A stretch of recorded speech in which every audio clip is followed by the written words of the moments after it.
अपने सपनों की पहचान कैसे करें? सपने होते क्या हैं? सपने और लक्ष्य में अंतर क्या है? जीवन में लागू करने वाला सिद्धांत क्या है? जय हिंद साथियों, मैं आपका साथी रघुवंश, केंद्रीय संयोजक, विश्व का सबसे लंबा तिरंगा समिति। आज का अध्याय बहुत ही अद्भुत है, हमारे और आपके जीवन के लिए बहुत परिवर्तनशील है। पूरा सुनेंगे तो निश्चित रूप से आपको एक योजना मिलेगी जिससे जीवन में हम सफलता प्राप्त कर पाए। एलेनोर रूजवेल्ट कहते हैं कि भविष्य उनका होता है जो अपने सपनों की सुंदरता पर विश्वास करते हैं। हर महान उपलब्धि की शुरुआत एक छोटे से सपने से होती है। संसार का कोई भी महान वैज्ञानिक, समाज सुधारक, उद्योगपति, कलाकार या राष्ट्रनायक बिना किसी बड़े स्वप्न के महान नहीं बनते। अधिकांश लोग जीवन भर काम तो करते हैं, लेकिन उन्हें यह स्पष्ट रूप से जानकारी ही नहीं होती कि हमारे जीवन का लक्ष्य क्या है, हमारा स्वप्न क्या है। वो परिस्थितियों के अनुसार चलते रहते हैं। ऐसे लोग जीवन तो जीते हैं पर अपने उद्देश्य को नहीं जी पाते। मैं विश्वास करता हूं कि अगर आप यहां तक वीडियो सुने हैं तो आप आगे की योजनाएं और कितनी सुंदर बातें हैं यह जरूर सुनिए और इस चैनल को सब्सक्राइब करिए, लाइक जरूर कर दीजिए और बताइए कि आपका कौन सा स्वप्न है। जो सिद्धांत इसमें बताए गए हैं उस सिद्धांत का भी वर्णन आप कमेंट में जरूर लिखिए। अब हम आते हैं अपनी बात पर। एक बात है कि कुछ लोग अपने भीतर उठने वाली उस छोटी सी आवाज को सुन लेते हैं जो उन्हें किसी विशेष दिशा में बुलाती है। वही आवाज आगे चलकर उनका जीवन बदल देती है। यदि आप अपने सपनों को पहचान लेते हैं तो आपका जीवन केवल समय बिताने का माध्यम नहीं रहता बल्कि एक मिशन बन जाता है। एक प्रेरक कहानी मैं बताता हूं और वो भी सच्ची घटना है। एक छोटा बच्चा कभी अपने गांव में रहता था और जब रात में हवाई जहाज को उड़ते हुए देखता था तो वह स्वप्न देखता था कि मैं भी इस हवाई जहाज से उड़ूंगा या मैं भी इस हवाई जहाज को उड़ाऊंगा। जो भी गांव के लोग थे वो कहते थे कि तुम्हारा स्वप्न ही स्वप्न रह जाएगा, ये मुंगेरी लाल के स्वप्न देखना बंद करो। लेकिन एक दिन ऐसा हुआ कि उसने संघर्ष किया, पढ़ाई किया, अखबार बेचा और एक दिन ऐसा हुआ कि वह देश का सबसे महान वैज्ञानिक बना, डॉक्टर एपीजे अब्दुल कलाम, जिनके जीवन की गाथाएं बहुत आप लोग सुने हैं। लेकिन एक बात और इनसे क्या मिलती है इसको समझना होगा। यदि उन्होंने दूसरों की बात मान ली होती शायद भारत को अपना मिसाइल मैन कभी नहीं मिलता। सपनों की पहचान ही उनकी सबसे बड़ी शक्ति है।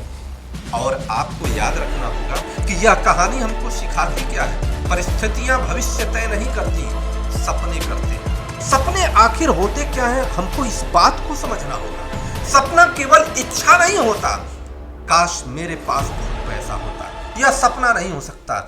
लेकिन मैं ऐसा उद्यमी बनूंगा, लाखों लोगों को रोजगार दूंगा, यह सपना हो सकता है। सपना वह है जो आपको बेचैन कर दे, जो आपके भीतर ऊर्जा भर दे, जिसके लिए त्याग करना अच्छा लगे, जिसके बारे में सोचकर आंखों में चमक आ जाए। यदि आपका सपना आपको बदल नहीं रहा तो वह अभी केवल कल्पना है। लोग अपने सपनों को क्यों नहीं पहचान पाते? इसके कई कारण हैं। सबसे बड़ी बात है, कुछ कारणों को हम आप लोगों के सामने रखते हैं। जो लोग यहाँ तक पहुंचे हैं, मुझे इस बात का विश्वास है वो अभी अपने जीवन में कुछ न कुछ करना चाहते हैं। अब आते हैं कि सबसे पहला कारण क्या है? समाज का दबाव। लोग अक्सर वही बनने की कोशिश करते हैं जो समाज उनसे चाहता है। तुम इंजीनियर बन जाओ, डॉक्टर बन जाओ, किसान बन जाओ, कुछ भी बन जाओ, समाज जो चाहता है वही कोशिश करने लगते हैं, जो गलत है। दूसरी बात क्या है?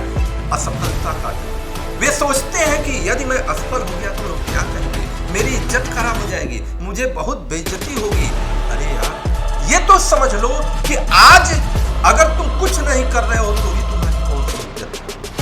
तीसरी बात, आत्मविश्वास की कमी होती है। बहुत से लोग स्वयं को योग्य ही नहीं मानते, कहते ये मेरे बस का नहीं है, मैं नहीं कर सकता। याद रखो, दुनिया का हर कार्य मानव के बस के लिए निमित्त ही है और मानव कर ही सकता है। चौथी बात, तुलना वाली बात। दूसरों की सफलता देखकर लोग अपना रास्ता भूल जाते हैं और वही कार्य करना प्रारंभ करते हैं। तुम अपना रास्ता बनाओ, दूसरों की सफलता पर ध्यान न दो।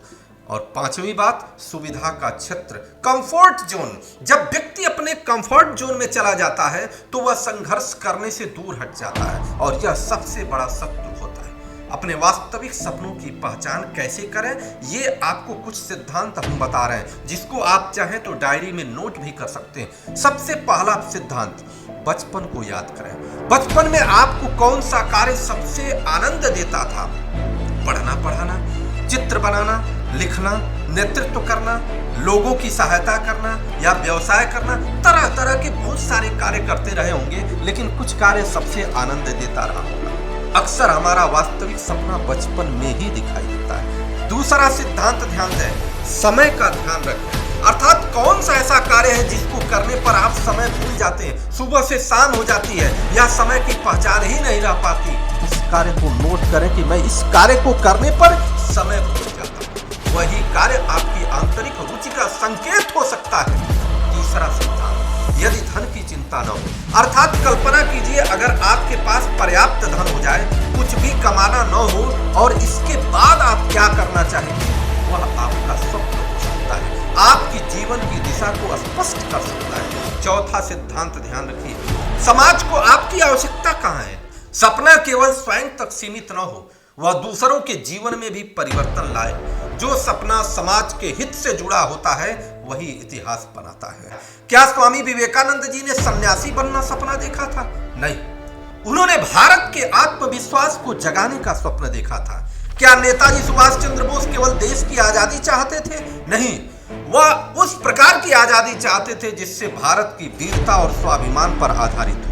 हेनरी फोर्ड का सपना था कि हम साधारण व्यक्ति के लिए भी एक कार का निर्माण करेंगे और उन्होंने पूरी उद्योग व्यवस्था बना दी। नेल्सन मंडेला केवल राष्ट्रपति नहीं बनना चाहते थे, उन्होंने रंग भेद समाप्त करने का सपना देखा, जिसके कारण 27 वर्ष तक जेल में रहने के बाद भी उनका सपना बरकरार रहा और एक समय राष्ट्रपति भी बने और रंग भेद भी समाप्त किया। अब आपको समझना है कि सपने और लक्ष्य में अंतर क्या है। सपना दिशा देता है, लक्ष्य रास्ता बनाता है। सपना कहता है कि मैं समाज का महान शिक्षक बनूंगा, महान नेता बनूंगा, महान व्यवसायी बनूंगा, महान वैज्ञानिक बनूंगा। कुछ भी इस तरह का स्वप्न देखा जा सकता है। लेकिन लक्ष्य कहता है कि मुझे प्रतिदिन 2 घंटे मेहनत करना होगा, हर सप्ताह इस प्रकार का टारगेट बना करके लक्ष्य को पूरा करना होगा, हर महीने एक व्याख्यान में जाना होगा या इस तरह का व्यापार करना होगा। इस तरह के कार्य करने होंगे जो हमारा सपना प्रेरणा देता है, लक्ष्य परिणाम देता है।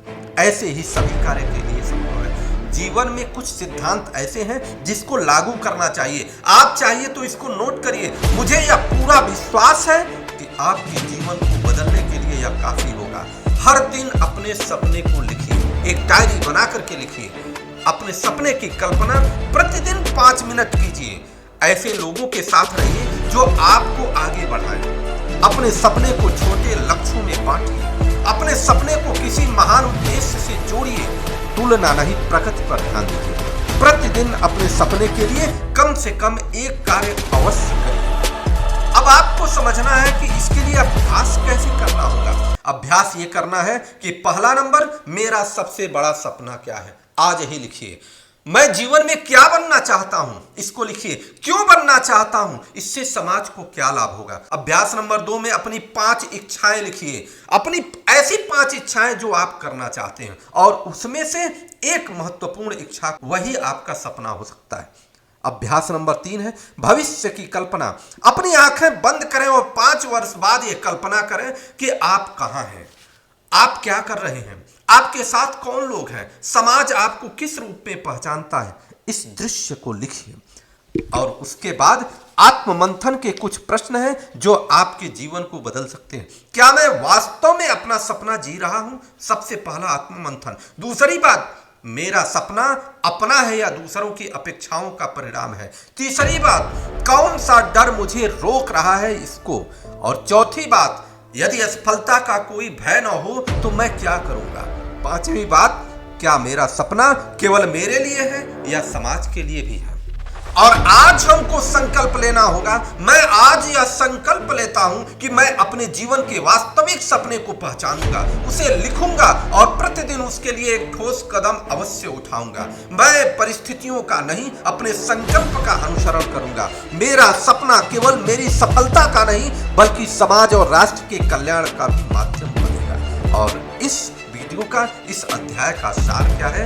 इस अध्याय का सार यह है, हर महान यात्रा एक सपने से शुरू होती है। सपना ही वह चीज है जिससे लक्ष्य, अनुशासन, परिश्रम और सफलता का विशाल वृक्ष जन्म लेता है। अपने सपने को पहचानना केवल कैरियर चुनना नहीं, बल्कि अपने जीवन का उद्देश्य खोज लेना होता है। जब व्यक्ति अपने वास्तविक स्वप्न को पहचान लेता है तो उसके लिए निरंतर कर्म करता है, तब साधारण जीवन भी असाधारण बन जाता है। याद रखिए, सपने देखने वाले बहुत होते हैं, लेकिन अपने सपने को पहचान कर उन्हें कर्म में बदलने वाले ही इतिहास रचते हैं। आप इस वीडियो को उन लोगों तक पहुंचाइए जो लोग सपना देखना भूल गए, जो लोग जीवन में हताश हैं, और आप इसको लाइक करिए, अपनी बात रखिए, लिखिए कि आप क्या चाहते हैं और सब्सक्राइब करिए। साथ ही मैं अगले अध्याय में लेकर के आता हूं कि इसके बाद आपको कौन सा स्टेप उठाना चाहिए जिससे आपका जीवन परिवर्तित हो।